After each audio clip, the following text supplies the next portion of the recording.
നമസ്കാരം. രോഗപ്രതിരോധ സംവിധാനവുമായിട്ട് ബന്ധപ്പെട്ട് ശ്വാസകോശത്തിൻ്റെ പ്രവർത്തനം വളരെ പ്രധാനമാണ്. അതുപോലെ തന്നെ അതിന് വരുന്ന ഡിസോർഡർ മറ്റ് പ്രധാനപ്പെട്ട അവയവങ്ങളെയും നെഗറ്റീവായിട്ട് ബാധിക്കുന്നുണ്ട്. ശ്വാസകോശത്തിൻ്റെ ഡിഫൻസ് മെക്കാനിസത്തെ തകർക്കുന്ന, ലങ് കപ്പാസിറ്റിയെ കുറയ്ക്കുന്ന ഏറ്റവും പ്രധാനപ്പെട്ട രണ്ട് കാര്യങ്ങളാണ്. ഒന്ന്, സെഡൻഡറി ലൈഫ് സ്റ്റൈൽ, ശരീരത്തെ ചൂട് പിടിപ്പിക്കുന്ന രീതിയിലുള്ള ജോലിയില്ലാത്ത അല്ലെങ്കിൽ വ്യായാമമില്ലാത്ത അവസ്ഥ. അതുപോലെ പ്രധാനമാണ് പുക, പൊടിപടലങ്ങളുള്ള അന്തരീക്ഷത്തിൽ കൂടുതലായിട്ട് ജോലി ചെയ്യുന്നത്, സഹകരിക്കുന്നത്. ഇത് രണ്ടും ലങ് കപ്പാസിറ്റി കുറയ്ക്കുന്നു. അതുപോലെ അണുബാധ വർദ്ധിപ്പിക്കാനുള്ള പോസിബിലിറ്റി കൂട്ടും. അതുമൂലമുണ്ടാകുന്ന ശ്വാസ തടസ്സം, COPD പോലുള്ള അവസ്ഥ ഉണ്ടാകാനുള്ള പോസിബിലിറ്റി കൂട്ടും. അതുപോലെ തന്നെ ലങ്സിൻ്റെ പ്രവർത്തനത്തെ നെഗറ്റീവായിട്ട് ബാധിക്കുന്ന ഒരവസ്ഥയാണ് അമിതമായിട്ടുള്ള ആഹാരം ഒന്നിച്ച് കഴിക്കുന്നത്. അതുപോലെ തൂക്കം കൂടുന്നത് ലങ്സിൻ്റെ പ്രവർത്തനത്തെ നെഗറ്റീവായിട്ട് ബാധിക്കും.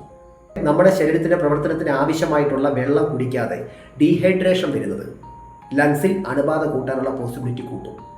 അമിതമായ മദ്യപാനം എയർവേ ടിഷ്യൂസിനെ ഡാമേജ് ചെയ്യുകയും ന്യൂമോണിയ പോലുള്ള ഇൻഫെക്ഷൻ വരാനുള്ള പോസിബിലിറ്റി കൂട്ടുകയും ചെയ്യും.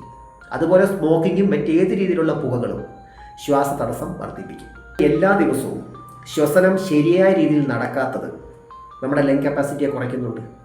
അതുപോലെ ഈ ഡീപ് ബ്രീതിങ് എക്സർസൈസ് ചെയ്യുന്നത് ശരീരത്തിൽ ഓക്സിജൻ അളവ് കൂട്ടാൻ വേണ്ടി മാത്രമല്ല, ഡയഫ്രത്തെ, റെസ്പിറേറ്ററി മസിൽസിനെയൊക്കെ സ്ട്രെങ്തൻ ചെയ്ത് ലങ് കപ്പാസിറ്റി കൂട്ടാൻ വേണ്ടിയിട്ടാണ്.